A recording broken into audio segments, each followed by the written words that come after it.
I hope we've not caught you in the shunky or anything, Craig. You sound a bit echoey there, mate. You in the toilet? Right, well, Derek, is that you? I'm getting cold. I'll phone him later. Oh my God. Catalogue of errors. Goldson gets ahead. Say that again. Thanks again, boys. I'm waiting to look at clips of James Tavernier. And the stadium erupts in red, white and blue. You've never seen anything like it. Let's go.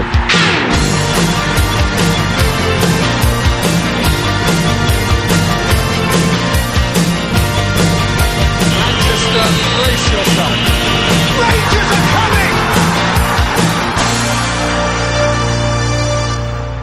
Hi everyone and welcome to the next episode of the iReady podcast. As ever, I'm your host Derek and with me is my co-host Dave. How are you doing, Dave? I'm very well, Derek. Absolutely fantastic. How are you? I'm even better after the result on Saturday there. Exactly. I'm looking forward to this podcast, going over the game. It was absolutely tremendous. Did you even get to see it since you were on holiday again, Dave? Derek, I did. I was back home by that point and I wasn't missing that game, so no, I definitely got to see it. Yes. So we've got another guest tonight and it's our recurring theme. He's going to become a podcast regular quite shortly, no doubt. But Craig from Fear No Foe Facebook group, welcome back to the pod. Thanks very much for having me on, guys. And just similar to the last time, a common theme with me and David, I was on holiday at the same time as him this time. I've just been on holiday. True story. Me and the wife, we cut our holiday short by a day because we realised our ferry home was going to be during the game. So we get the last ferry home on Friday night instead. That's dedication for his years. That definitely is, mate. Definitely. It's quite scary, actually, Craig, because I'll tell you a little later on. I'll no name and shame him on the pod, but actually we were just down in Centre Parks and one of the first people I met was a guy that we were at school with in Bowhouse Primary and then Grangemouth High School after that, which I couldn't quite believe. So, as Grangemouth folk get away, you can't get away from us regardless where in the world that you go. So I think Craig's just proven he's more staunch than Dave. So Dave, you're sacked and Craig, you're coming in. No problem. Happy to cancel ferry for his anything, guys. That is staunch, I must admit. That is staunch. Yes, so obviously we have got the Old Firm game against Celtic to cover, and before that we've got the Ross County game, so we may as well just batter on down the tunnel and go onto the pitch.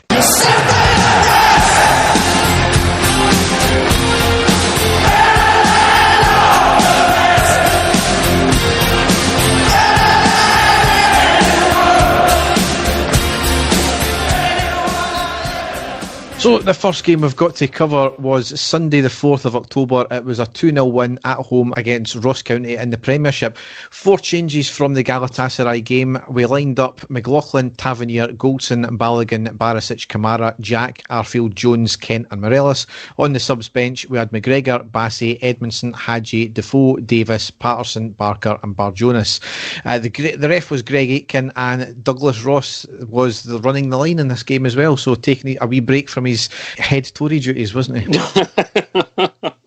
Probably the less said about that the better. Exactly. So the first half, I'll cover it in a wee bit more depth, but the first half was quite a subdued first half. There was a lot of possession, but we're not doing a great deal with it.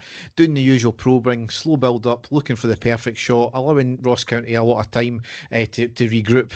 We largely controlled the first half, but Ross County were quite dangerous on occasion as well, and they were exploiting the right wing and any defensive frailties that Barisic has shown in the last few games. So certainly a bit to be concerned about, but certainly we came out of the first half up 1-0 anyway. So in the second minute, it was a dangerous cross from the right by Ross County, flashed across the goal, nobody picked it up. 8th minute, Barisic with a free kick from 25 yards on the right, off the wall and out for the corner. And then the 16th minute, it was a penalty to us after our coming together with Morelos and the defender in the box. Didn't look much in it from the replays, which were largely pushed by RTV again, but a penalty nonetheless. And up steps Tavernier, sends the keeper the wrong way on the 16th minute, put the ball to the left and made it 1-0. Craig, I'll let you speak about your hero before I come in there. Yeah, listen, not my hero, but all I'm going to say, guys, leadership comes to mind, again, where I think we'll talk about how we were pretty poor on the day, to be fair. And the captain stepping up to take the pressure off when we weren't looking likely. And I think that's something we've seen now pretty regular for Tav this season. He certainly seems to have kicked on again. Delighted for him. Good to see him back in penalties and confident again.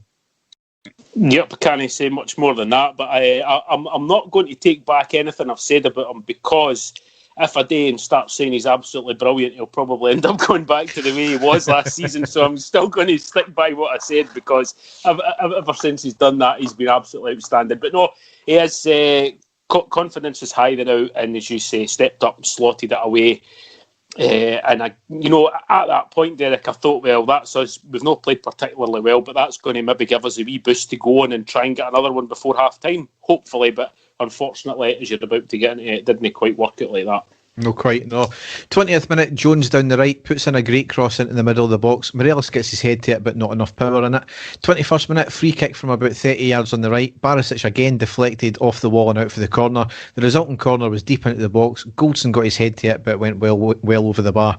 26th minute, Arfield tries to pass to Morelos on the edge of the box, but the ball was intercepted by the defender and comes loose. Morelos picks up the ball on the edge of the box, shows strength to fend off the defender, makes some space for himself and shoots with a low effort at pace, but was right at the keeper, who got down to it fairly cleanly. So at least it was a decent effort on target as well. Maybe that's something that he's needing. There's a lot of chances like that. Even if he doesn't score with them, bring his confidence back, because he certainly has been lacking this season. As much as some of his play outside of the goal area has been brilliant, his kind of shooting has been a bit poor this season so far.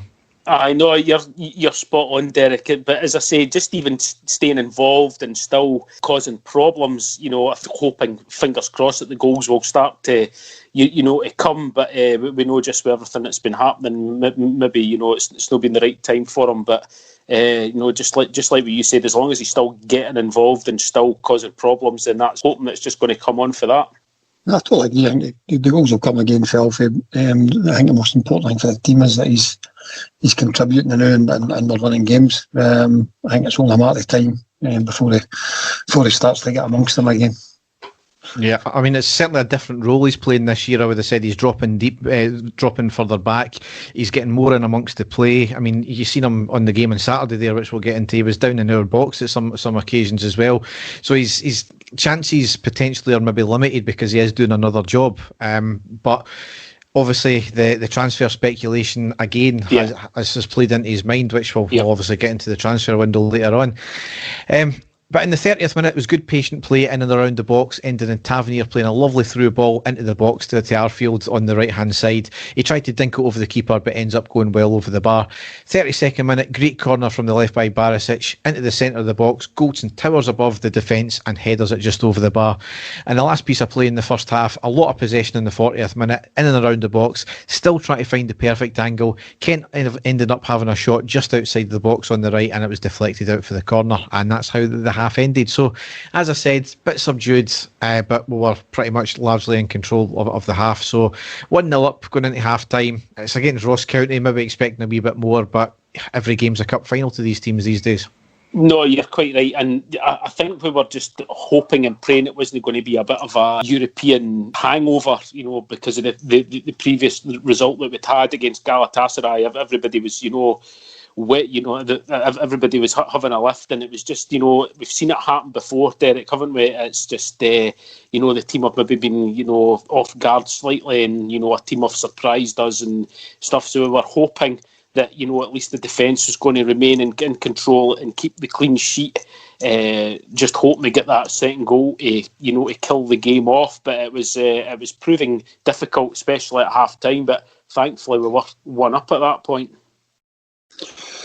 No, again, I think similar to you saying there, guys, I was pretty confident getting into the second half. You're a goal up, you're expecting maybe a wee volley for the manager and a wee reaction in the second half. But as we'll probably go into in a bit of detail, it didn't really materialise, and it's probably the game.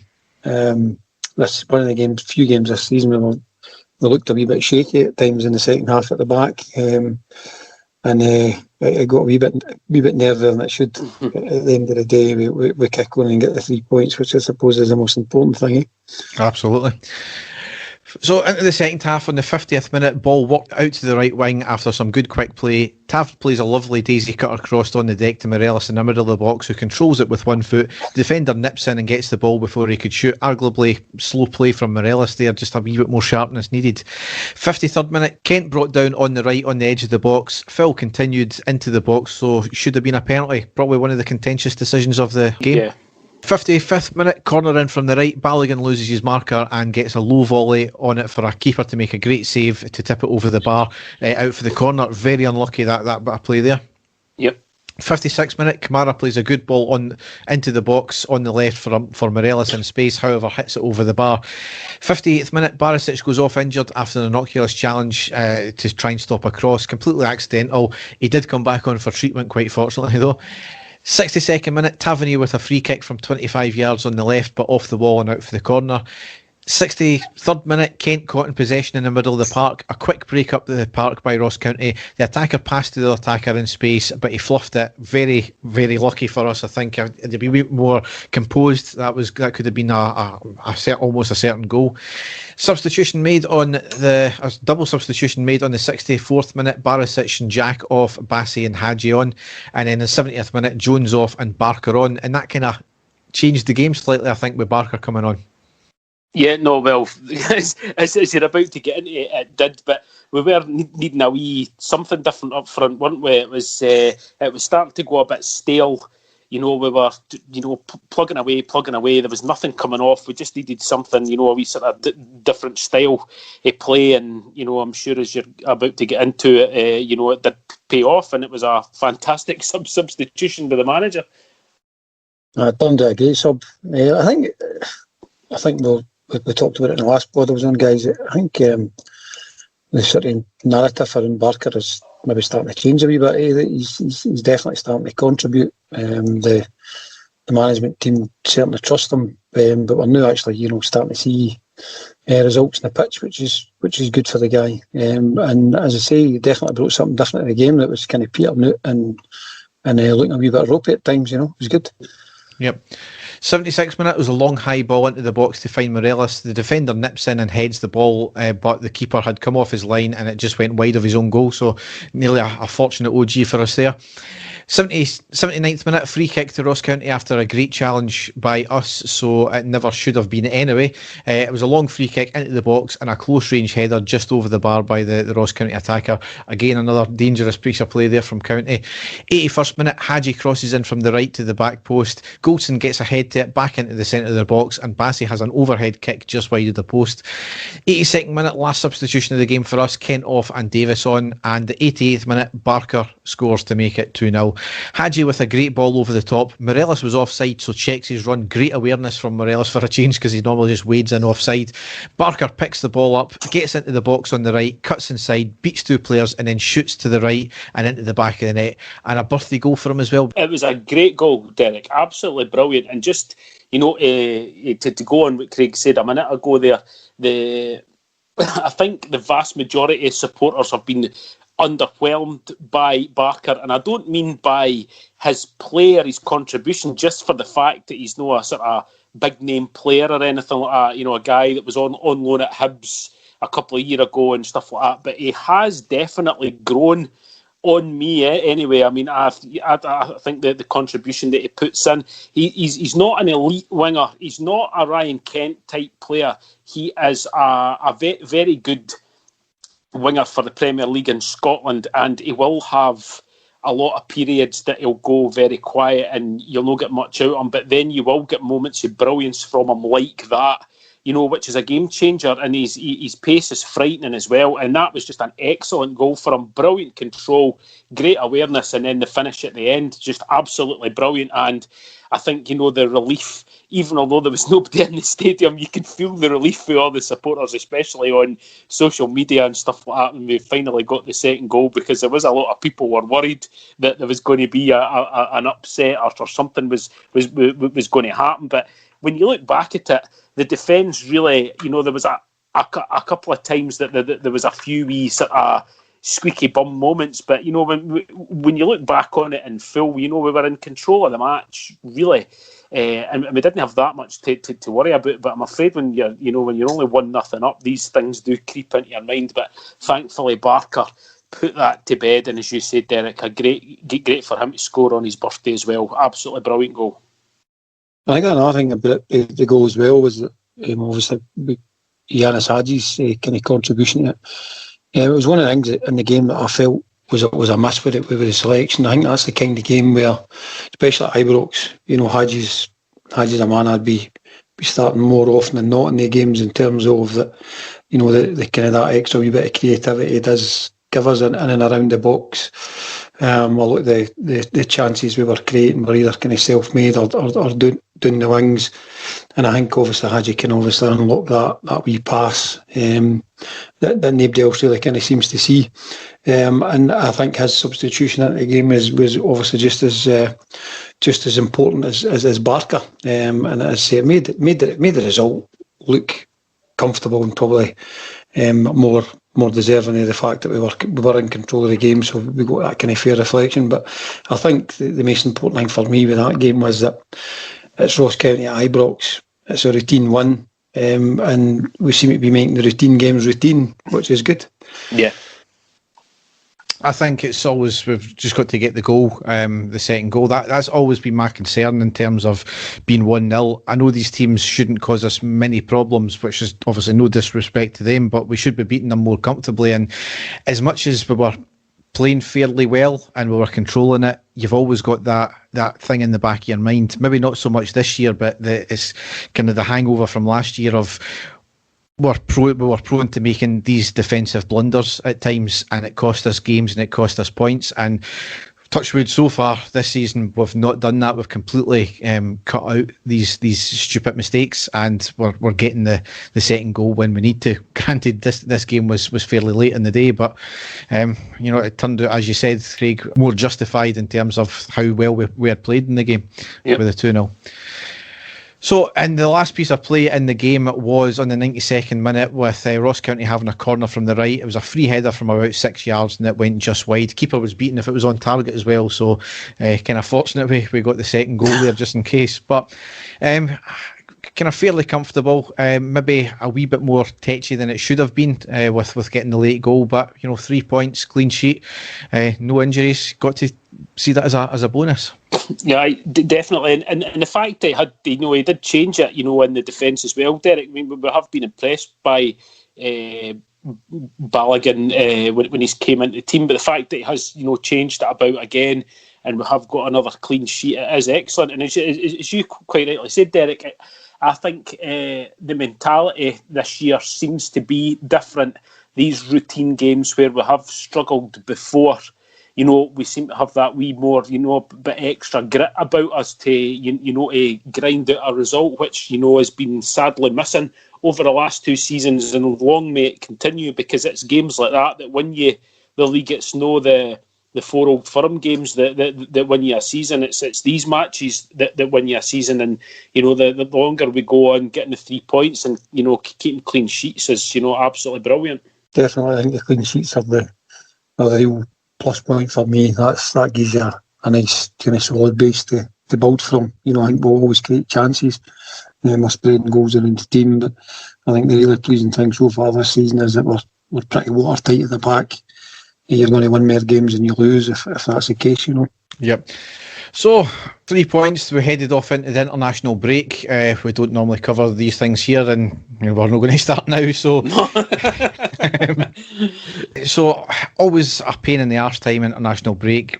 I know you love international football, Derek. Hitting a wee vein of form again, and we get stopped in our tracks, and. We've got another one coming up in November as well, which is another pain in the arse, but we'll deal with that when it comes. But the big game we've got to talk about here was just on Saturday the 17th of October, a 2-0 win away against Celtic in the Premiership. Just a fantastic result, a fantastic performance. The narrative, though, was set in motion for about 2 weeks, though, on the run-up to the game with Celtic always wanting the game to be postponed. I think they've wanted that postponed ever since, the fixtures got announced. This is the reason why we're playing the first Celtic game in October, for the fact that they got what they wanted. The irony is, they've had a lot of COVID-related issues. They've had a lot of injuries as well. And had they not pushed to get this postponed until October, they wouldn't have had as many issues. So, but the narrative was set. They were still at it in the run-up to the game. They wanted fans in the stadium, which we all do, don't get us wrong, and I kind of see their point there, but they were wanting the game fully postponed by the look of it. Their players either started getting COVID or having to self-isolate. The internationals, we all know, were daft to go ahead anyway. The media were falling over themselves to toe the party line that Celtic were putting in a depleted squad. It was worked out after the game that their starting lineup was worth around £56 million. Ours was worth 20. When they could put in, players at, £3.5 million as a backup player, that's not a second string team. That's not a depleted squad. Frank McAvenny came out with some absolute fucking tripe about the referee putting pressure again, and this is where the SFA need to start clamping down. As much as Frank McAvenny will not be employed by Celtic, he's clearly toeing the party line, and he came up with a ridiculous, shocking line saying, "I hope there were mistakes being made the last time." Yeah, well, I mean, Derek, let's be honest. This is a club who, have been despicable in the past at trying to get games, postponed. We've spoken about this many times. I mean, they used the death of a former player, to get a game postponed because they had players suspended and injured, and it worked out for them, So it really didn't surprise me at all that they would try every sort of trick, in the book to make sure that this game was more favourable for them. And as you say, it didn't work out for them, because if the game had been played when it should have been played, they might have had a lot more players available for them. The whole thing with the ex-players and things like that, it's always going to be, we know what the media in this country are like. They will jump onto anything to try and make a story, to try and make some sort of sob story towards them. It's this whole always cheated, never defeated attitude that's always been there. So it didn't surprise me in the slightest. And they basically got everything that they deserved. And going back as well to, this narrative about them having their reserve team out, that's why you go out and buy players, Derek. That's why you go and bring players into your squad. You don't bring a player into your squad not to play him. Do you know what I mean? You don't, go out and get these players to say, well, he's a reserve player, he's never going to get his game. So that doesn't wash with me whatsoever. If we had sort of 2 or 3 players out, I would be expecting us, the players that we've got in reserve to come in and do a job for us. So that just doesn't wash with me at all. I think it was absolutely beautiful, actually, that the masters of the daft arts, when they get beat at their own game, basically. As you said, he's alluded to there, the amount of tricks that was pulled with, let's get the fixtures changed and pushed the Old Firm game back, and let's get fans in. Oh no, we're not getting fans in, let's try and get it pushed back again. And then suddenly, obviously, their players start falling down with COVID, which is going to happen. You know what I mean? We're in the middle of a global pandemic.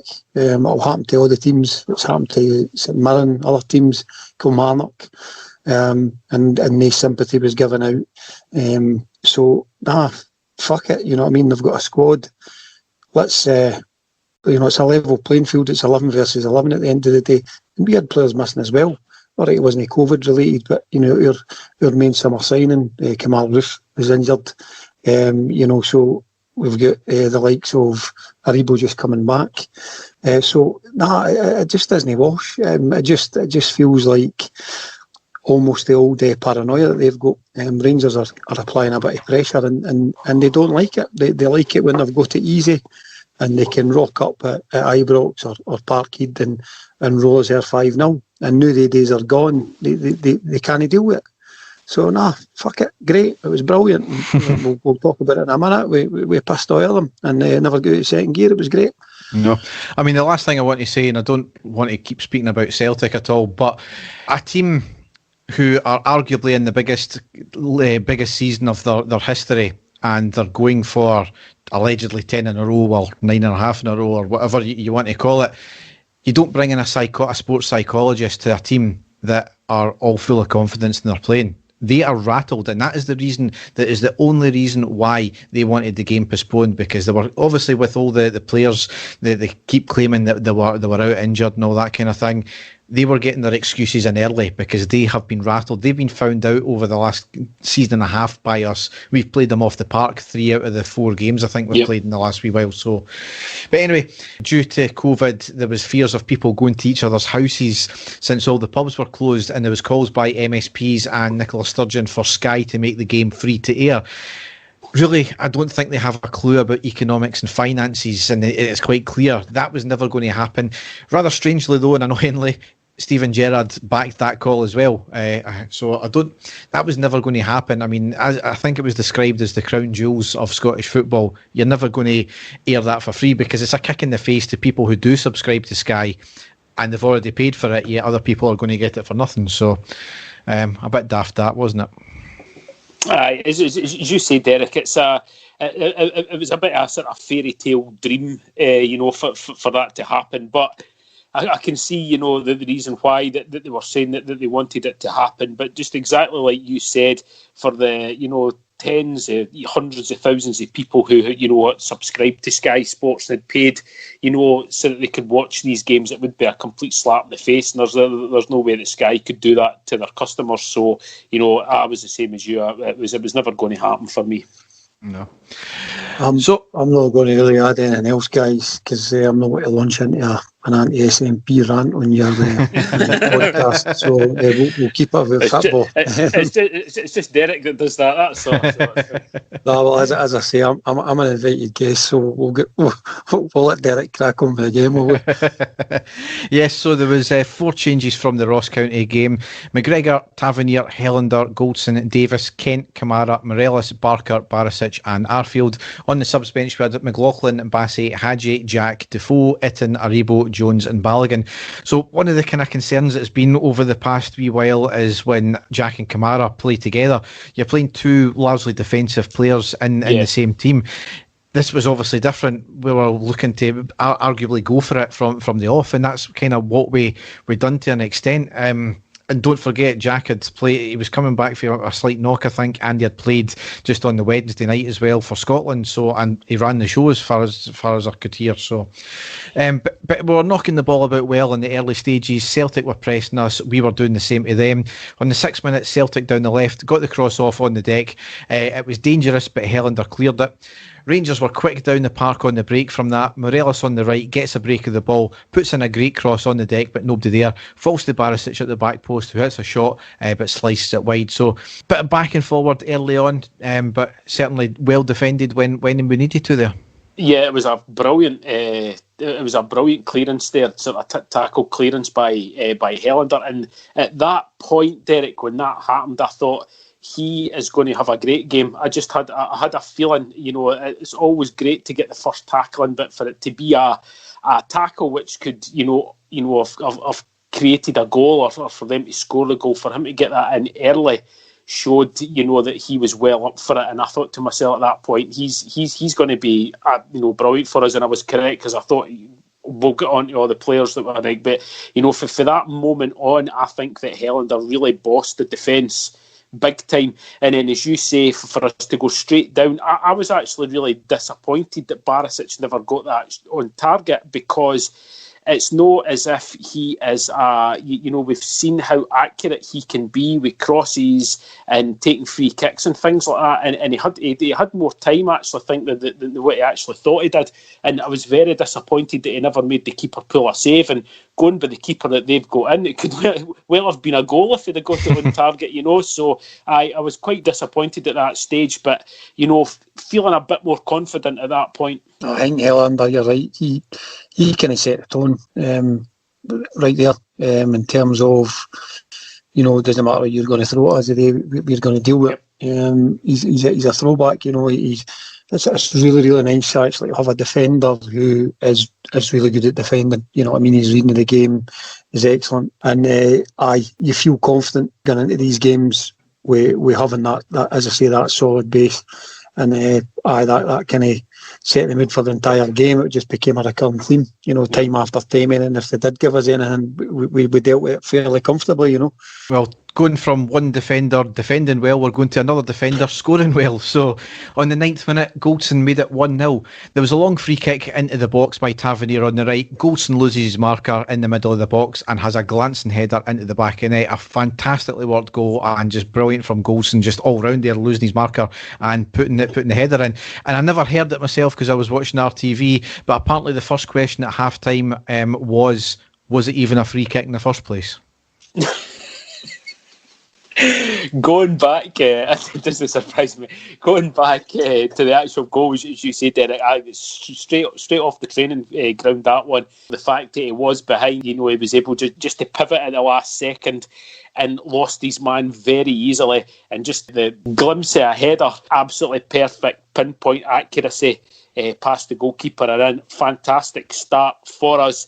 And you could tell that they were absolutely rocked as soon as that went in. You could see what was happening in their faces. They were all looking at each other, the Celtic players, looking for somebody to blame.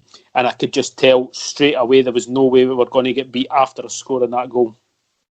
I think if they're looking for somebody to blame, Dave, I think they could maybe start with the goalkeeper. I mean, he's got holes in his gloves. I mean, as you say, it was a great delivery for Tavernier, and as I say, it was a lovely header. But we're dealing with a goalkeeper that's cost the best chunk of £5 million or whatever I paid for him, and he just almost right through him. He looks abysmal. They've seriously traded down with the goalkeeper, which is good for us. But I think the pleasing thing for Rangers' point of view is we're a threat for set pieces. We've seen it away when we played Willem II in Holland as well. Goldson and Hollander are a threat in there. So not only these guys doing the job at the back, but they're chipping in with goals, which is again going to be vital over the season. If we can get 5 or 6 goals each of our centre halves, it'll bode well. And then I say in the biggest game of the season against them, it was a great goal. I love a headed goal. I didn't get enough of it these days.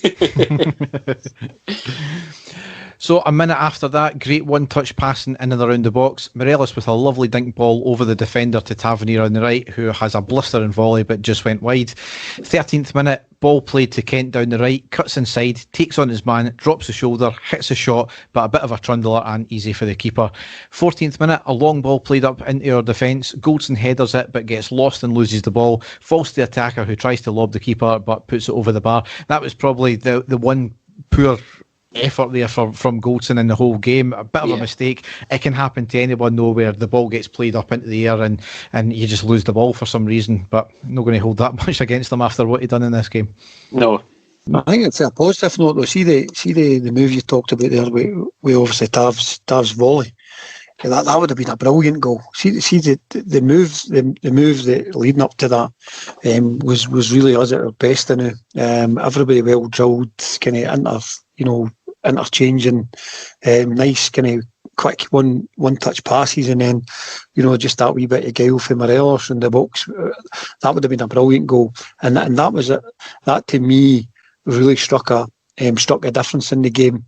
When we were really controlled, but when we wanted to play, we kind of showed them that we could. I mean, we almost were toying with them. We were proving there, going, if you hit us with something, so you talk about Goldson's mistake there. If they had scored there, you'd have been confident that we had gears to move through. And I think that kind of missed it for them. That kind of cemented that doubt that you could see all over the pitch. They're like, Rangers aren't even going full tilt here, and they couldn't get near us. It was beautiful.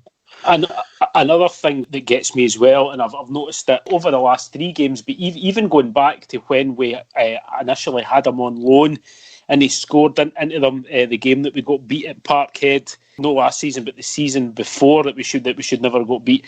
And I don't care what anybody said, they panic every time Ryan Kent's got the ball at his feet and he's running at them. They can't stop him.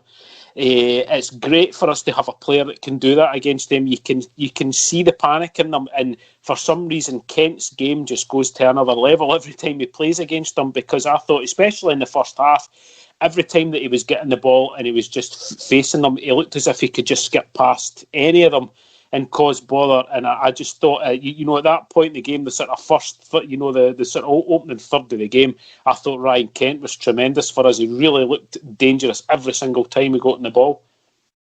Absolutely, Yep. On the 19th minute, Morelos gives the ball away near the Celtic box. Celtic broke up the park and some poor attempted challenges from us were just backed off them as well. Celtic got the cross on the deck from the right, blocked and cleared by Tavernier right to the edge of the box to a Celtic player who tried to have a shot but blocked and cleared by Goldson. So good defending in the end, but we should have maybe stifled it out before then. 35th minute, Barker and Barisic robbed the ball from the Celtic player on the near side touchline deep in the Celtic half, got the ball to Kent on the edge of the box, who tries to make space, tries to shoot but blocked, falls to Morelos who tries to cross it in but deflected it out for the corner. And then the last 5-10 minutes of the half, Celtic seemed to gain a wee bit more confidence and have a lot more possession, and we became a bit sloppy. But that kind of ended the half. It was a decent first half from us. As we've kind of said, never got out of second gear. We were clearly the better of the two teams on the whole. A lot of possession, a lot of clever quick play, but doing little up front with it. As I said, Celtic seemed to gain more confidence in the last 5-10 minutes of the half, and they had more possession. That coincided with us becoming sloppy, having a number of poor passes. It also coincided, though, with Morelos becoming more wound up. He had a few niggly fouls, a playful slap at the back of the head of Scott Brown, which was comedy, some of the memes that have came out after that.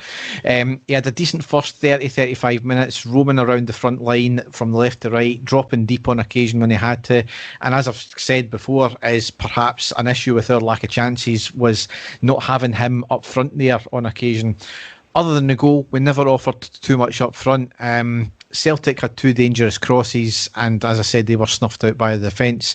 A number of players were playing well. However, Barker looked about a yard off the pace in this game so far, and I think he was brought in for that pace that he's known for as well. So, but overall, good half. No, it was, Derek, and you've actually. I was going to sort of comment on that as well.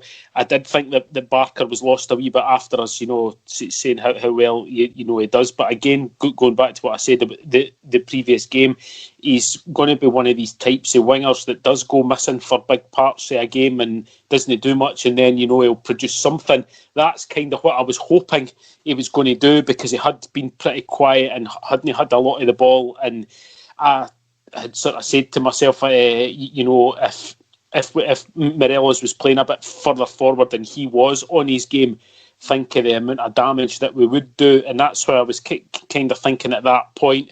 I was getting a wee bit worried about Morelos, as you say. He was starting to get involved. You could tell that the likes of Scott Brown was going to come out and try and get him wound up, and vice versa.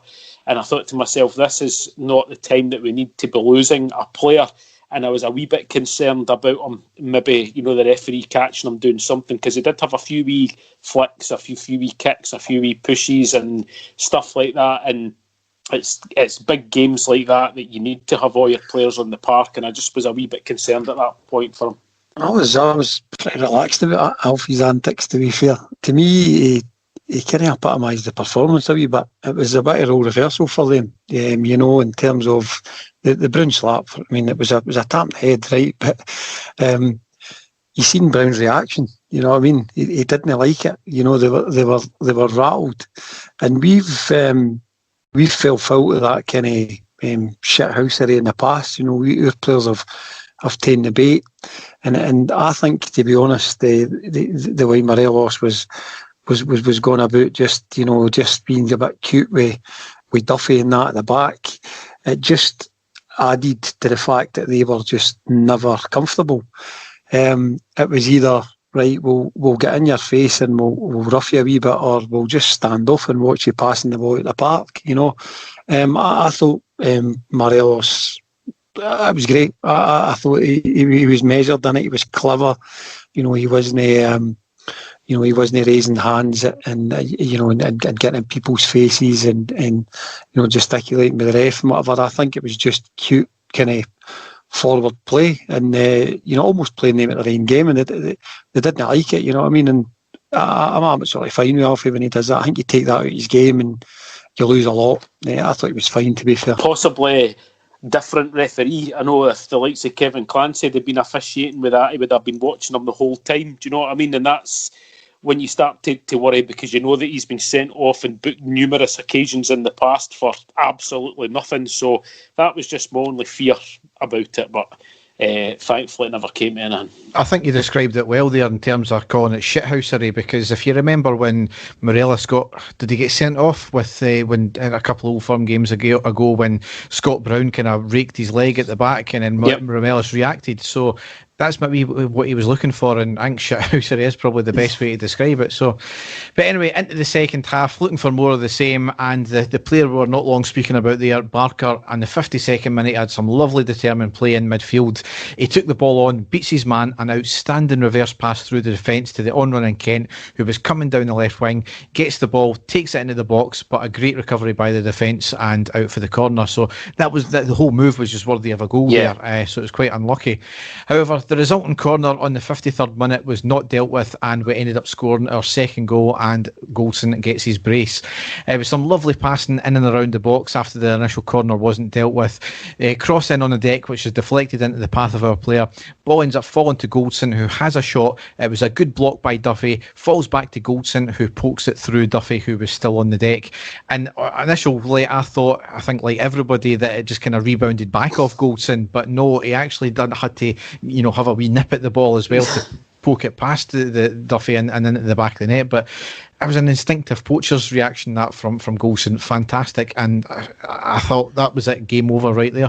Yep, no, Derek, absolutely, totally, just like what you said, because it wasn't a great view of the goal that we got for the camera angle, and I thought he'd hit a shot, it rebounded, and then hit him and went in again. But actually, when they got it for a different angle, you could see that he saw it coming back, and he was able just to guide it in past the keeper. And again, it was like slow motion, wasn't it? The second shot, it seemed to go. It seemed to take an age to get into the back of the net, and just after that, they just collapsed. Celtic just collapsed. You could see the total anguish on every single one of their faces as they all looked at each other to try and blame somebody for it. A comedy errors for us, but great awareness by Goldson, and that was us. We were never looking back after that. Absolutely tremendous.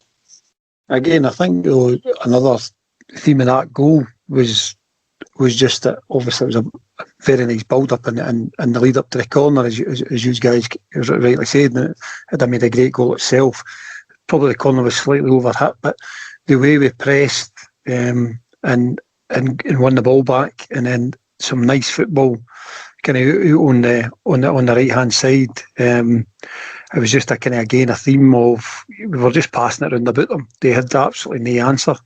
Their new defender Laxalt was he kind of summed the goal up for me, where he's kind of waving his hands about at the centre halves, because there's 3 or 4 of them in the middle of the box there, and just big Connor Goldson himself just prodding it through Duffy's legs, and they as you say, they've got their hands in the air and totally perplexed. They just have no answer. It was, but again, the lead up play to the goal could easily be lost, and again, Alfredo himself, no in the box, you'd be expecting your striker to be where Goldson was, but he's actually out getting involved in the play with Arfield, and I'm sure it was Kamara who was excellent on the day. So no, it was. I thought it was a great goal, and it was game over. You were supremely confident after that, as you say. Yep. Not long after that, 61st minute, Barker off and Jack on, a really sensible move there. 65th minute, good ball down the left to Barisic, took the ball, lovely cross into the middle of the box, the unmarked Kent, who took the ball and had a lovely shot, but was blocked out for the corner. Very unlucky, and a great move that. Celtic were stretched at that point because they were obviously trying to push for it, and we were finding the space down the back, which was great. 68th minute, Arfield with a volley outside the box, on target but slow pace and didn't make the keeper work enough. 80th minute, it was a chance for Celtic where they drove the ball through the middle, a lovely ball through and a dummy by their attacker. Griffiths gets the ball. He had just come on as a sub not long ago. He got the ball into the box, rounds McGregor, who was alert, and he came right out to meet the ball. Griffiths had taken the ball too far. However, he tried to, I don't know if it was a shot or a cross. Certainly, I think they've got no shots on target, so I don't think it was a shot. And it was right at McGregor, who collects the ball. A dangerous piece of play. Had it not been somebody who is largely unfit and has only played 14 minutes of football this season so far, it might have been a different story and an edgy last 10 minutes. But the slightly worrying thing about that chance, Derek, and it was really the only opportunity that they had, it came just because nobody put any pressure on the defender. I think it was Christopher Ayer that had sort of stepped out of defence past the halfway line and basically just played a ball straight through.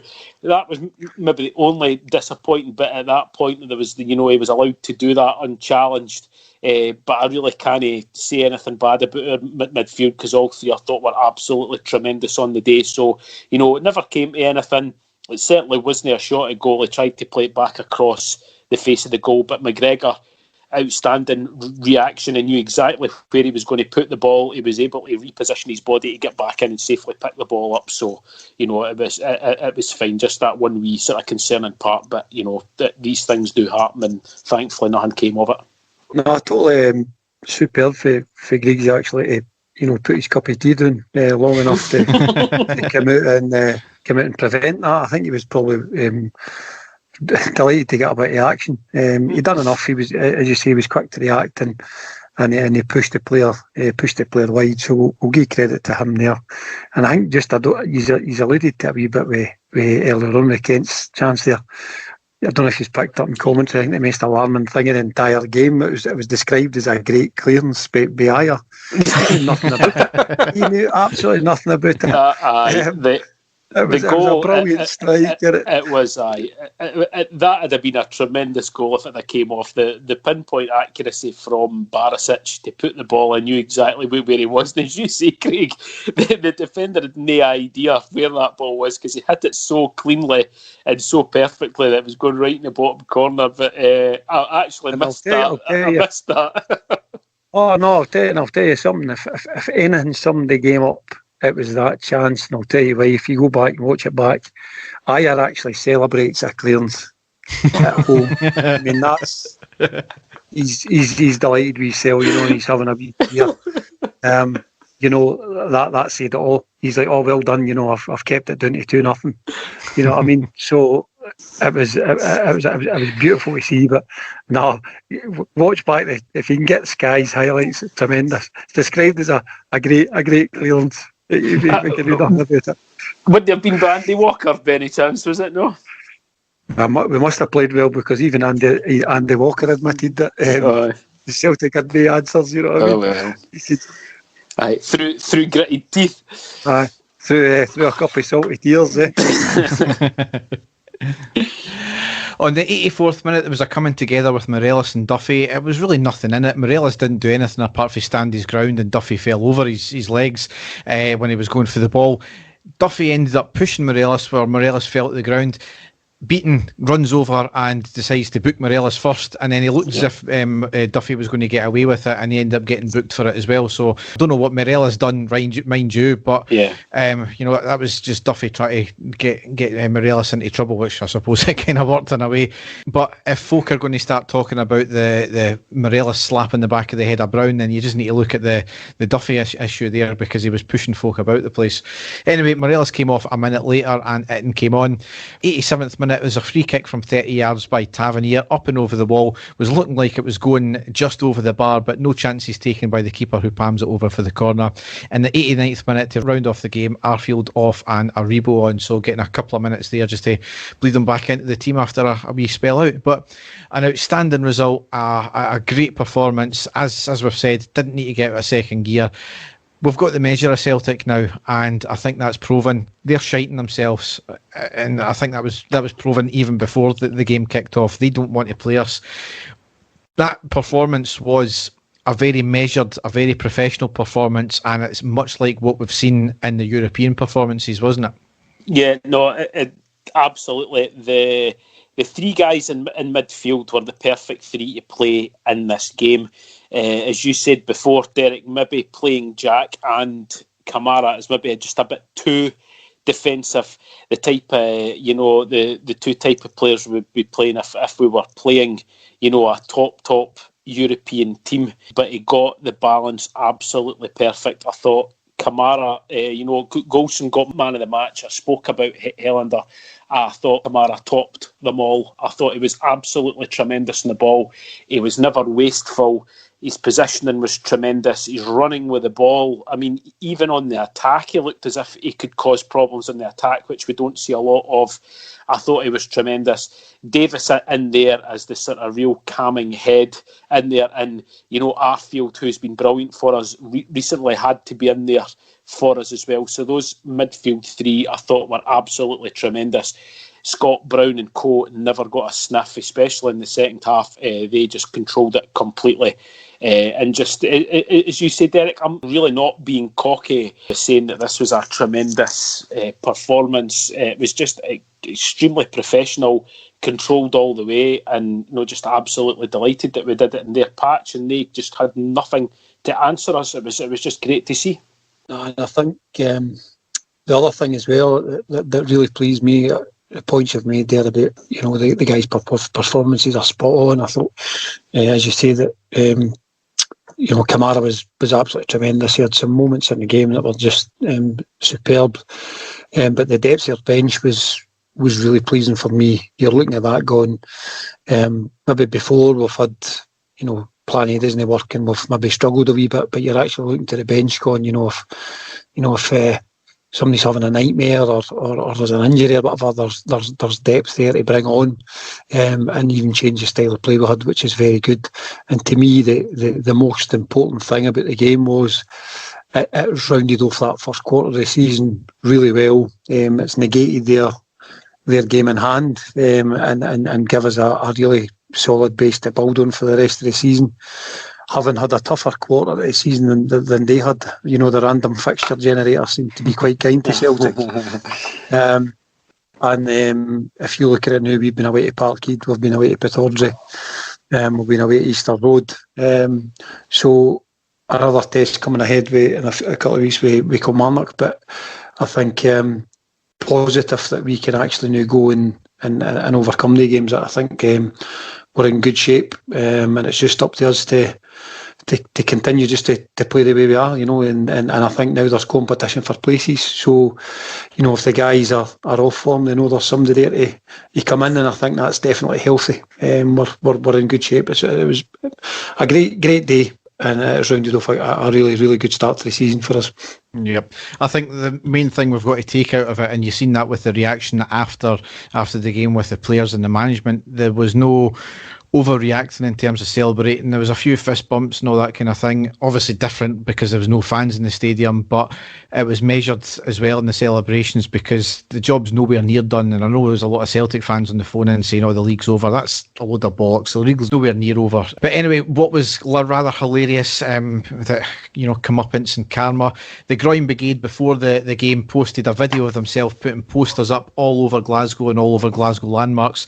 Right after the great game, Rangers official Twitter put a tweet up with a screenshot of Goldson scoring superimposed onto a bridge over the Clyde, and the caption, "Put that on a poster." Absolutely brilliant. Whoever that person running that Twitter site is, they need a raise. Yeah, no. I know there's that one social media for the day. It has to be said. That was absolutely tremendous. And again, very good that how much have we been sitting back allowing these to take the piss at us, you know what I mean? And we're getting our act together on the pitch. Certainly we've got our act together off the pitch, and that they are just kind of taking them on at their own game. It's just it was lovely. Raised a chuckle. And my early onset hangover. It was excellent, So in the league, we've played 11, won 9, drawn 2, lost 0, scored 26, conceded only 3, goal difference plus 23, and we're on 29 points. So we're 4 ahead of Celtic, who've got a game in hand. We're also 5 goal difference ahead of them as well. We're 7 ahead of Aberdeen. They're playing tonight. They've still got a game in hand. They're currently winning 4-1, I think it is, and we're 8 ahead of Hibs. So certainly, as you said, Craig, the first quarter of the season is when Near perfect, not quite perfect, but it's been pretty positive all the same. Now we've got a severe run of games, and that's starting on Thursday night. We've got 6 games in 18 days, in my count, so a game every 3 days. The difference is, I mean, Celtic have got the exact same as well. They're playing the same amount of games in the same space of time. They've probably got arguably the harder running this time. So, and the way we play, and compared with how they're playing just now, their confidence is low. They've not been playing great on the run up to the Old Firm game there. And as you alluded to there, Craig, is we've got a strength and depth of squad. Celtic don't seem to have that. So the game's starting off on Thursday the 22nd of October away to Standard Liège in the Europa League Group D Game 1. It's a 17:55 kick-off. Then it's Sunday the 22nd of October at home to Livingston in the Premiership. That's a 1500 kick-off. Thursday the 29th of October at home to Lech Poznan, Europa League game 2, 8 o'clock kick-off. Sunday the 1st of November away to Killie. That's in the Premiership it's a midday kick-off. Thursday the 5th of November away to Benfica, Europa League 17:55 kick-off. And just before the international break again, Sunday the 8th of November at home to Hamilton in the Premiership. That's another 1500 kick-off. And I know we bemoan the international breaks, but I think after this run we'll certainly need it. There's a lot of games coming up, Derek, and as both you and Craig said, tough game away to Kilmarnock. But the thing that I'm noticing as well, Derek, is it's more sort of horses for courses with the team now. I think he's picking his team, to go out and, tackle the game in hand rather than just trying to keep a select players on the park. Obviously, you've got to go with guys that are in form.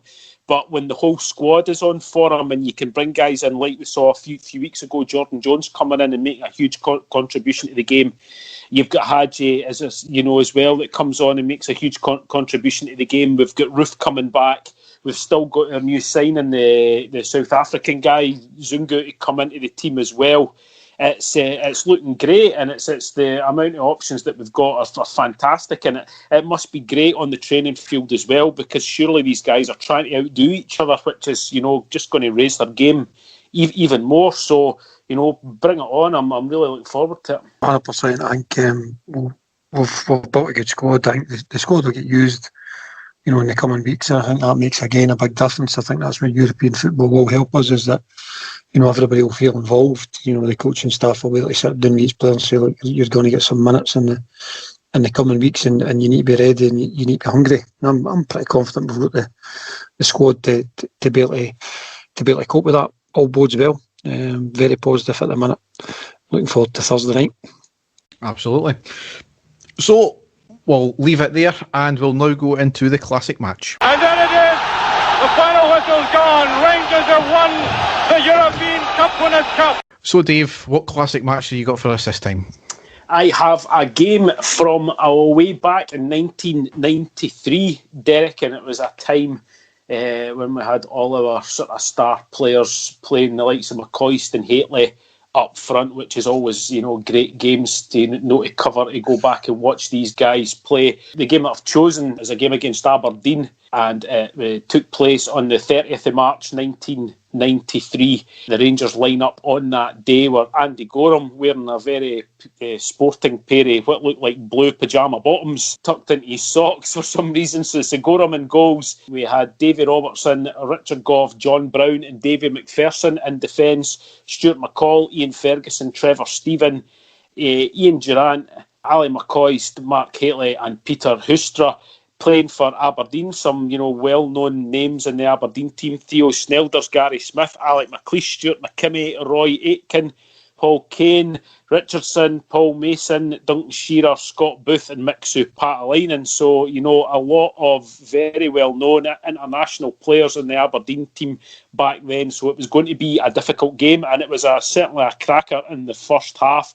Because both teams really going for it at this stage. Obviously, I forgot to mention the game played at Ibrox, so the home fans, we were really up for it. I was actually at this game, so when I was watching it back, I can remember the game and really thinking, it was a hard-going game for us, because Aberdeen really did put a lot of pressure on. So early chance in the game for Aberdeen. Paul Mason on the left with a low cross across the face of the goal, thankfully cleared, a last-ditch clearance by John Brown. Then it was Rangers up the other end. Stuart McCall dinking the ball through for Ian Ferguson. You seen him charging through. He was about to unleash a shot, but it was cleared by Smith out for a corner. From that actual corner, Stephen took it and Richard Gough climbed above everybody and blasted the ball just over the bar. So chances at both ends. Then it was a free kick to Aberdeen, which was a long-range shot by Duncan Shearer, thankfully straight at Andy Gorham. Then up the other end, Ali McCoist hits a fantastic shot after Mark Hateley had laid him off. That was saved by Snelders and out for the corner. And again, from that corner, it was cleared, but then back in again by Peter Houstra and Richard Gough up again. He headed the ball down to the bottom corner, but a fantastic save by Snelders still to keep it 0-0. Then it was Aberdeen, Scott Booth. He managed to break away and was in the clear, and he fires a shot low.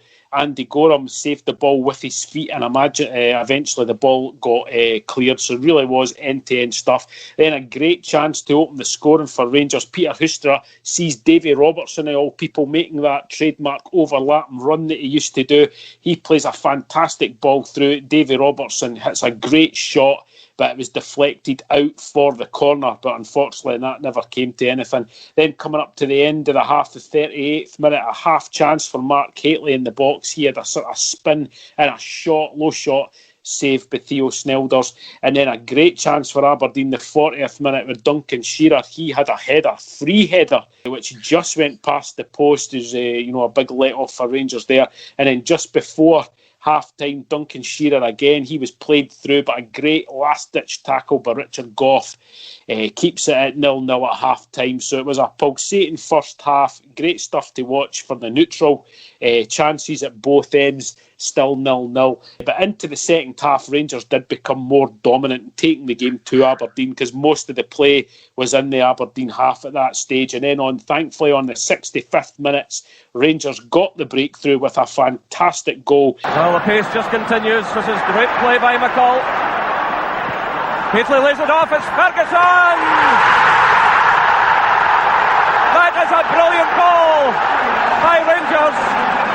Stuart McCall, it was running down the left wing. He actually beats two men, something you didn't see a lot of with Stuart McCall. He plays the ball into Mark Hateley at the edge of the box. Hateley sees Ian Ferguson running in at the edge of the box. He lays it off to him, and Ian Ferguson hits a thunderous low strike into the bottom left-hand corner, past Snelders. Fantastic goal, 1-0 to Rangers. And then Rangers really going for it, trying to get the second goal. It was Peter Houstra. He lofts the ball into the box, and there was Stuart McCall with a header from a tight angle, but a great save by Theo Snelders. Stuart McCall had a fantastic game for us this game. Then Trevor Stephen with a long-range shot, which was just over the bar. And then another chance just a couple of minutes after that for Stephen. This time he hits a volley, which came from a Mark Hateley cross, but straight at Snelders. So it was getting to the end of the game. Rangers really wanting a second goal to seal the points, and thankfully in the last minute of the game we got it. This is Trevor Stephen, it's in it, Hateley, and it's gone in. Ali McCoist, 89 minutes, Ali McCoist gets his 48th goal of the season for Rangers, and that must surely tie up not just the match but the championship itself. Trevor Stephen played it in, it was Hateley's header, and now it's McCoist to steal it past Theo Snelders for a brilliant goal. Rangers 2, Aberdeen 0. It was a textbook McCoist-Hateley attack. There was a free kick swung in from the left. Mark Hateley leaps up, heads the ball. It was actually going wide, but there was Ali McCoist to run in and redirect the header into the goal with a wee glancing header past Theo Snelders into the net to make it 2-0 to Rangers. A fantastic reaction there by Ali McCoist, and that was actually his 48th goal of the season, which is quite incredible. So Rangers run out 2-0 winners at the end of that game.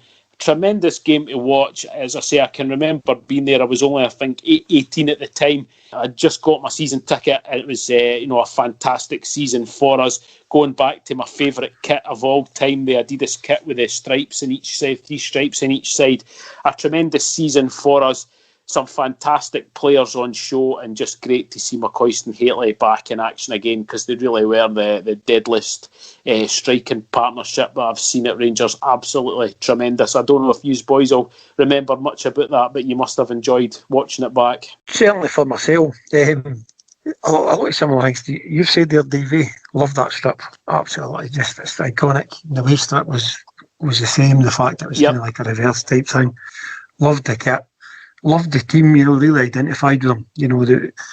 There's fully Scottish players and a couple of English lads in there, and I think the start lineup was just Peter Hooster was sort of the one foreigner. Yeah. Obviously we had that European run as well. It was just a really good side, and Aberdeen were good at that time, obviously they finished second that year. And a few things kind of stuck out watching it back, was actually just how good the McCoist and Hateley partnership is. There was a lot of goals between the two of them. You alluded to Ali's obviously 48th goal, which was unbelievable looking back on it. Yeah. But the link-up play for Hateley through the game is actually unbelievable. So he's not come off with a goal, but he's laid a few off. He's brought a few others into play, and it was just he's the one that always kind of sticks out with me, that you just forget how good Mark Hateley was. He was absolutely tremendous, and when he was on his game, he was unplayable. And Ian Ferguson again as well. Obviously, in later years we started to get boys like Gascoigne and that in there, but this game also hits home actually. Again, what a very, very good football player Ian Ferguson was, and he had a marvellous shot for outside the box. Again, a kind of trademark goal for him. It's just classic Rangers really, isn't it? When you watch it, I'm glad you picked it. I really enjoyed watching that one back, and again myself being at the game, you remember the atmosphere when you played them, because you knew you were going to get a game, and on that occasion we raised their level, and really when you listen back to the commentary, I think it was Jerry McNee that said that pretty much put us out of sight in the title race. Tremendous. A really, really great Rangers team. And the fact, Aberdeen filled the whole of the lower of the Broomloan stand as well, which is incredible. So it was a great game. The atmosphere was brilliant. And as I say, going back, me and Derek have spoken about that before, just about how, I'll not say that it's forgotten, because, if you speak to a lot of Rangers fans that watched them, but Mark Hateley was absolutely sensational for Rangers. He was the perfect target man. He was fast. He was powerful. The control that he had on the ball, his ability in the air was second to none. I don't think we've had a striker since him that's as good. I mean, Dado Purcell maybe came in that sort of, great in the air, but still wasn't a patch on how good Mark Hateley was in the air. We've had Jelavic as well, it was good in the air, but again, no a patch on how good Hateley was. I don't think we've had a striker as good as him in the air since. He was so good. And even, a player I thought was absolutely sensational as well, so calm. His accuracy was fantastic, was Trevor Stephen. He was a phenomenal player for us as well. I could talk for hours about that team, because it's some of the players we had, but I'm just glad that we are recognising how good Mark Hateley was, because he was just tremendous. And as I said, Derek, me and you have spoken about that before, but again, when you go back and watch it, you do realise how good he actually was for us. I think what really hammered at home was obviously when McCoist broke his leg, and then he also became that sort of main focal point for goals as well. He had it all really when you look back, and you can see that you can totally understand why he went and played in like Serie A and Ligue 1 and played for England, whatever. He was a genuinely class player. Yep. And you're right. I don't think we've seen the like since. So again, that's where we're lucky guys that we've grew up watching these boys. Definitely. Absolutely. So another great classic match from Dave, and no doubt he'll have another one the next time, unless he's been lazy again. So. Oh, see, you're not going to let that lie, are you? Hey, it happens maybe twice in about 8 years. You're unbelievable. So you are. Listen, Dave, just get a 2 or 3 weeks, and you'll be able to do a classic match, and just use the tape for us talking about Rangers Celtic at Parkhead. You know the one where we took the piss at them in the rain park. Exactly. That'll be a classic match in years to come, mate. Definitely. So we'll now go on to the news.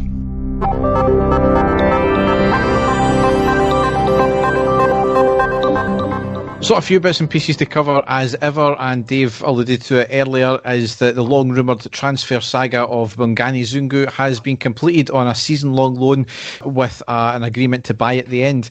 He was in the final year of his contract at Amiens, however he actually penned a new one-year extension, so there's going to be a fee rumoured to be about £2.7 million apparently. 27-year-old South African international midfielder announced on transfer deadline day, and Rangers announced it on Twitter with a still game clip of one of their characters shouting, "South Africa!" Absolutely class. Well, I opened it up, and there was only the one line in it. And it said, South Africa! I forgot all about that. Yep, super. As we said before, Derek, whoever's dealing with the social media side for Rangers has been absolutely brilliant and gave us all a wee laugh as well. So, great stuff. So don't know too much about him. He's just a physical player apparently, and obviously the other podcasts have had a few interviews with people who do know him and say he's a really good player. So he's obviously in quarantine now because obviously he was in a outside country. Hopefully in the next kind of week or so we'll get him into the squad at least and training. It'll be probably a few weeks later before we actually see him back and see him in the actual team. But hopefully as he's been included in the European squad, so obviously he's well thought of. Yeah, I mean, it looks as if I'd like to think they've done their homework on him, Derek, but it's been going on for so long that he's been linked that they've obviously been watching this guy for some time and trying to get over the line. So, and they've obviously got the confidence to put him into the squad. For the European game, they're wanting him to get involved as soon as possible. So, here's hoping, that he's going to be a class player for us. I think it's a good bit of business. I think for what I can gather, just picking up bits of information for, like you say, listening to different outlets and whatever, he seems to be more of a kind of Davis type player, but probably maybe a bit more kind of legs, and apparently just a real good eye for a pass. So I think he's more kind of geared towards obviously having an alternative to Davis, whereas in the past, as we alluded to earlier on the pod there, when Davis doesn't play, we play maybe Jack and Kamara and we're a bit too slow. So again, it just adds to these kind of squad options.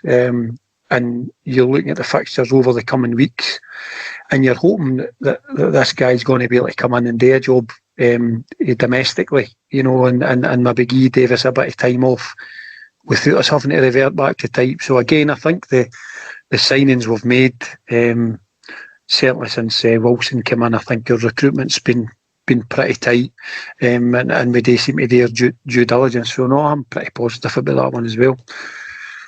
Yep. And obviously the window's closed and we've still managed to keep all our big players, including Kent, Tavernier, Goldson and rather surprisingly Morelos.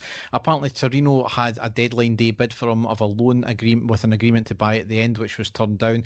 Lille were the only confirmed offers of around £16 million, which was obviously rejected. It's a bit strange because I really don't think we would have bought Itten and Roof if we expected him to stay. So there's got to be a balance in books issue at some point. I know we've made a shit ton of money from the European campaign next year. Hopefully we can do the same. It just came out today right enough that the fees that we're going to get paid for it is going to be slightly reduced because obviously the UEFA are facing a deficit because of COVID. But it's a bit of a strange one, that. As I say, I think we were all expecting him to go, Derek. I think there wasn't a single person out there who was expecting him still to be in our team. at this stage, I'm taking it as a blessing more than anything else, because I absolutely love the guy. I think he's a fantastic striker. He's just, we spoke about it live tonight. His role has changed. He's maybe went off form about a bit in front of goal with everything that's happened, but I'm certainly delighted that he's still here. No, definitely. I think the same. I thought Alfredo's time was up, but I'm glad he's here. I think the European money could potentially, as you say, help offset the fact that we didn't get that fee in for him, because I do agree, I don't think we would have outlaid for roofing it and had we expected to keep Morelos, but certainly I think probably we would maybe find the impact of that in the next transfer window, where I wouldn't expect us to be awash with cash to strengthen, but as I say, where we're at now, and the fact that the next transfer window is sort of so close, I think I'm pretty confident as to where we are for the season ahead, and I agree with Dave, it's a blessing that he's still here. Yeah, as you said, the next transfer window, if everything's still going ahead that way, that is, it's going to be in January, so you're only looking at a couple of months, so a bit strange that as well.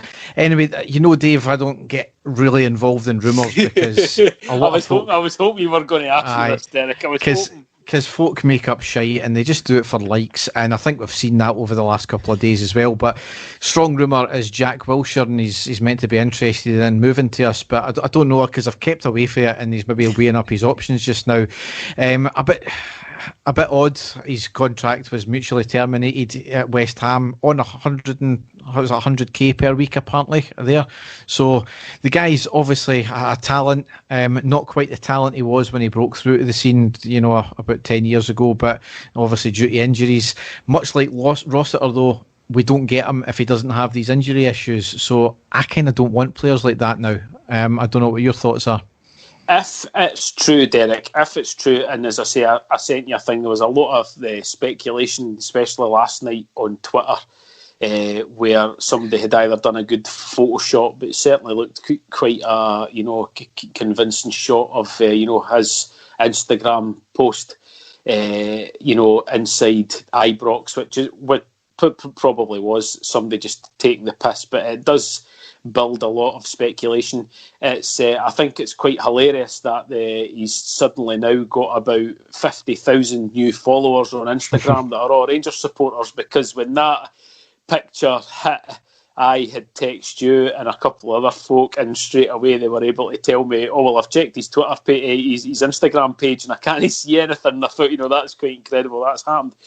I think a lot of people have, if it is true, and there has been a hell of a lot of speculation about it, if it is true, a lot of people have likened it to the Joey Barton situation, where that didn't work out. I think the main difference being that Joey Barton was seen as the saviour of our team at the time, and was seen as the main transfer of the Rangers team in, about 6 or 7 years, whereas this wouldn't be. This would be us signing a potentially, quality player, but knowing that he does have fitness issues. The one thing that I'll say is that he has been very vocal himself on social media to the West Ham fans to tell them that he is fit, and he certainly wasn't happy about sitting and picking up a wage. He was desperate to get out in the field and still desperate to play, and he put some other things out on social media showing out everybody how hard he's been at training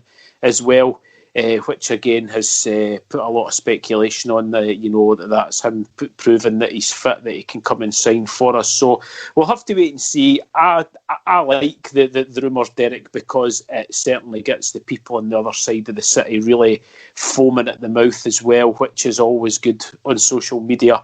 And again, we'll just have to wait and see. His agent has got a lot of links to players and at Rangers already and stuff like that. So I don't know if it's hearsay or not, but he's certainly, a lot of the main newspapers as well are linking him as well. So we'll just have to see. If he is fit, a fantastic addition to the squad, he really would be. He would certainly get a lot of buzz, a lot of press coverage. But again, it might just be pie in the sky. I don't know.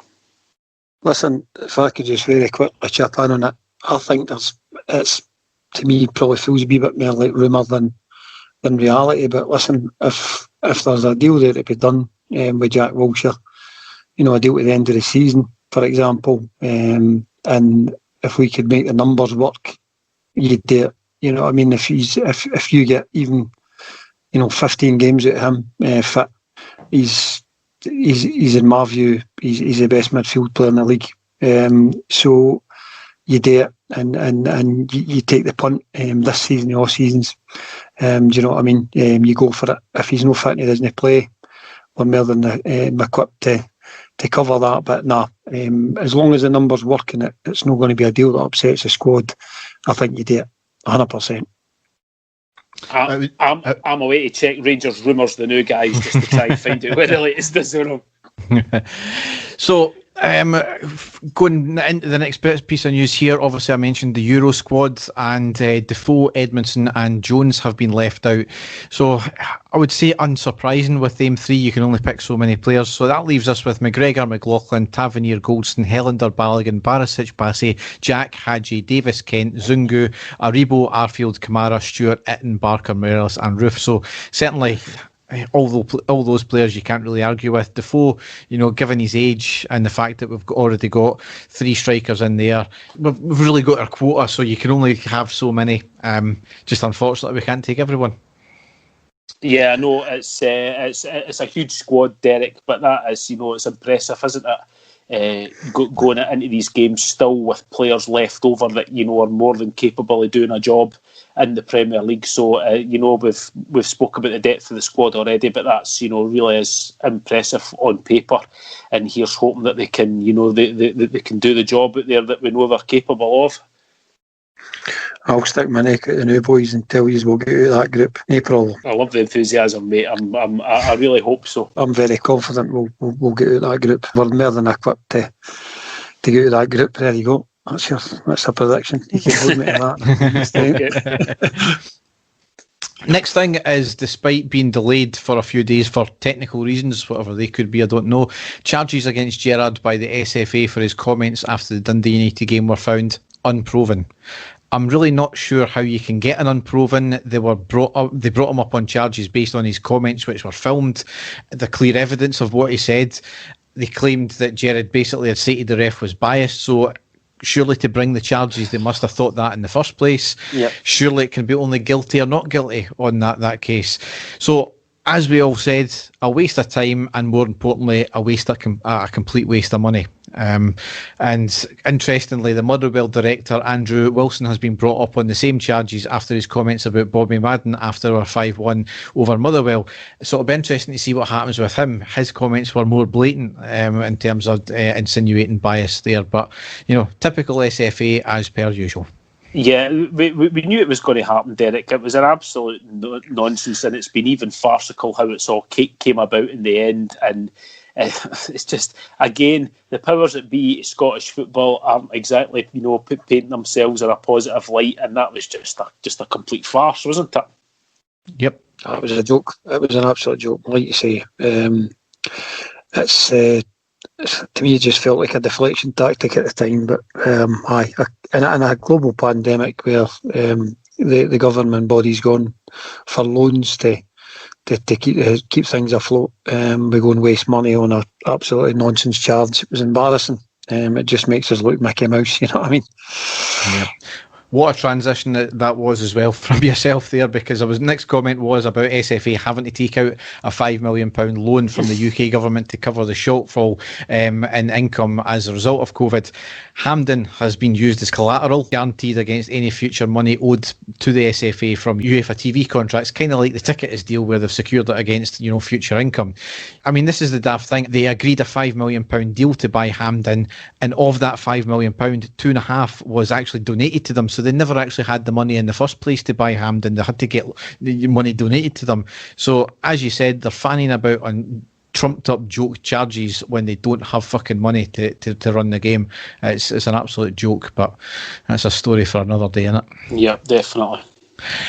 Shareholder Stuart Gibson has invested another £5 million into the club through a share issue, with £8 million worth of shares being allocated in total. That makes him the fourth largest shareholder. The other shareholders get diluted, obviously, and the other £3 million worth of investment were made by the three bears, George Taylor, Douglas Park and George Latham. So fantastic to see money still getting pumped in, and maybe that's what's funding the money for the players, that because we never sold Morelos.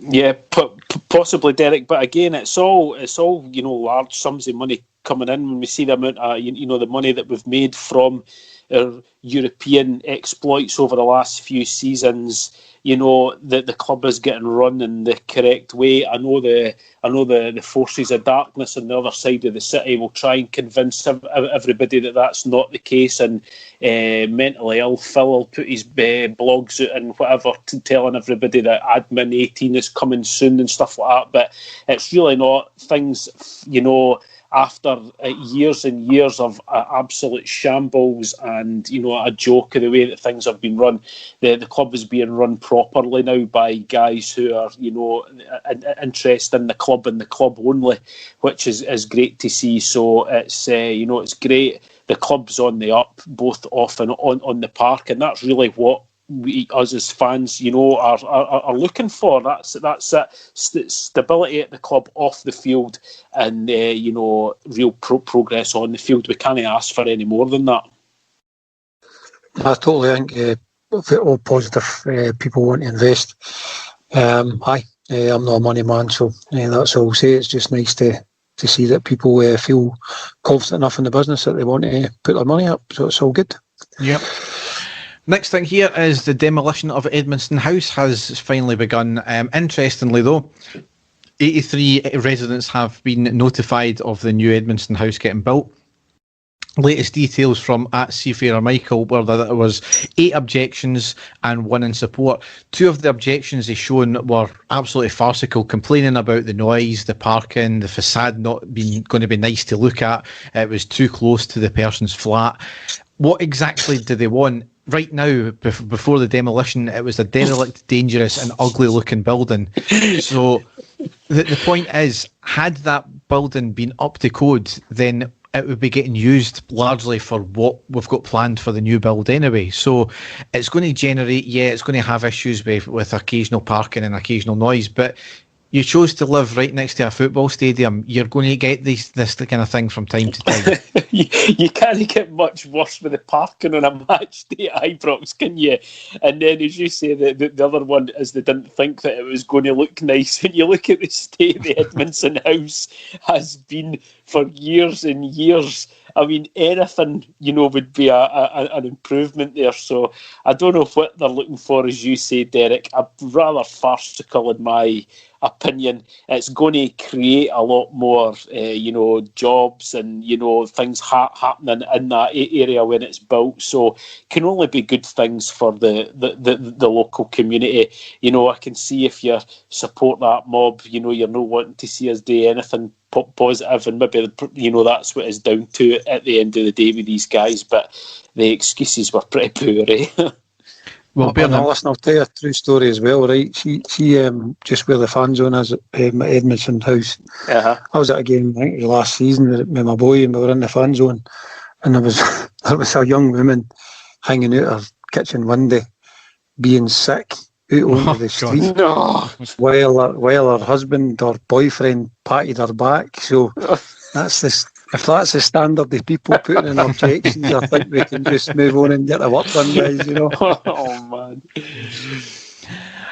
And the last piece of news I've got here is Rangers announced that they've signed a landmark deal with Indian broadcasters Star Sports to show exclusive rights to SPFL games for the season.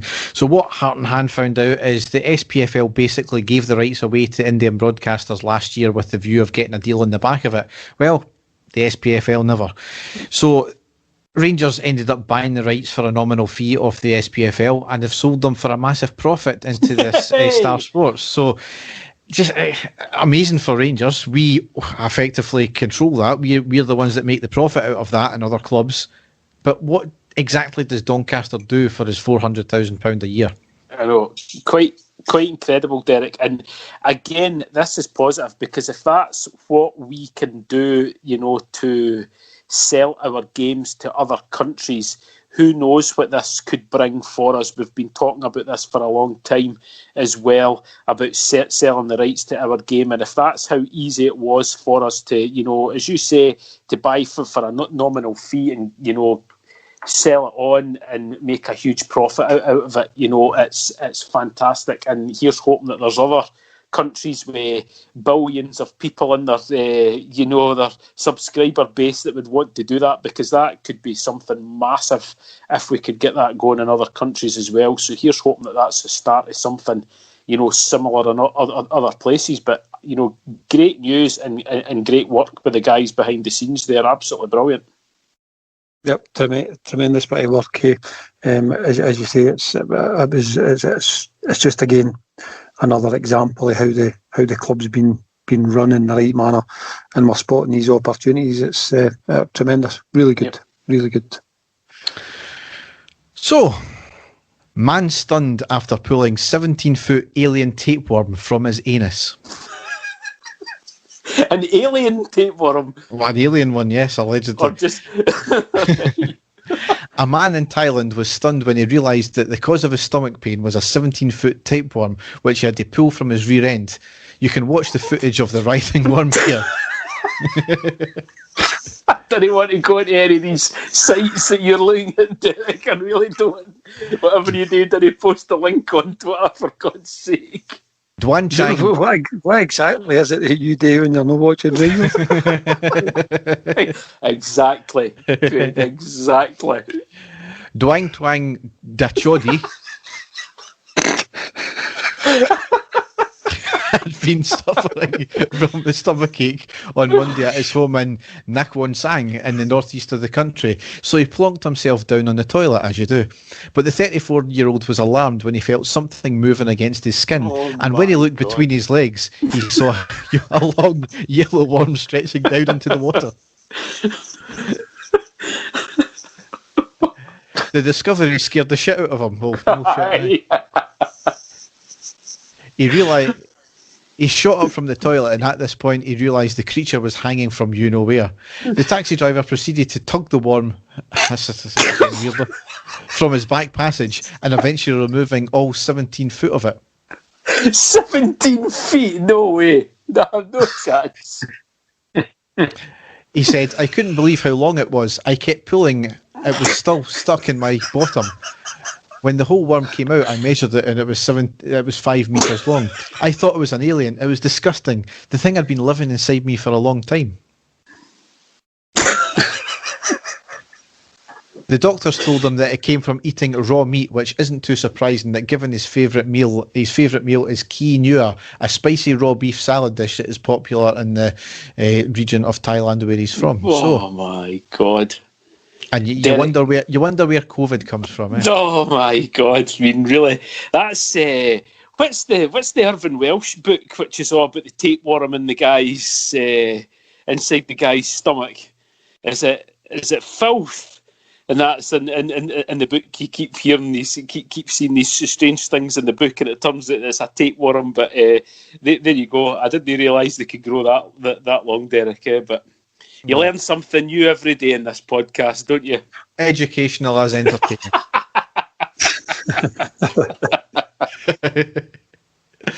So, on that rather odd note, yes, we shall end the podcast there.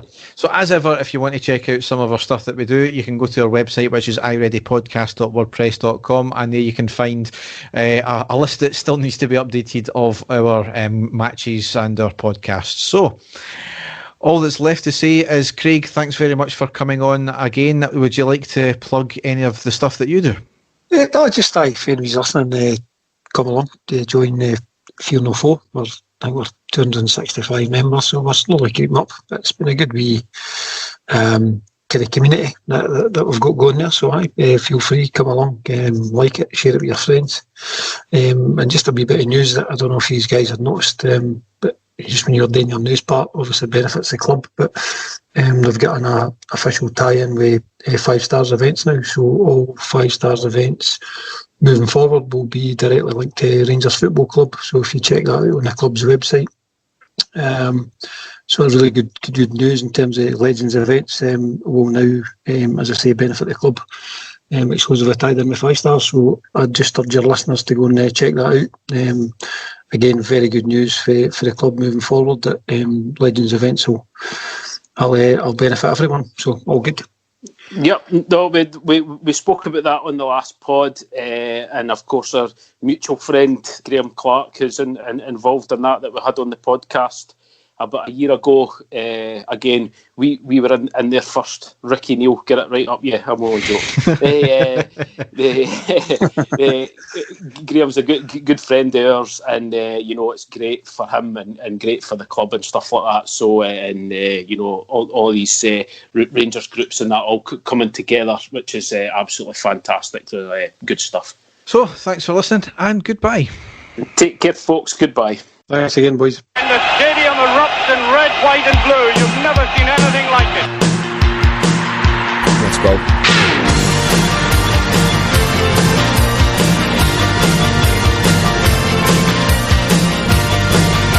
Manchester, brace yourself. Rangers are coming!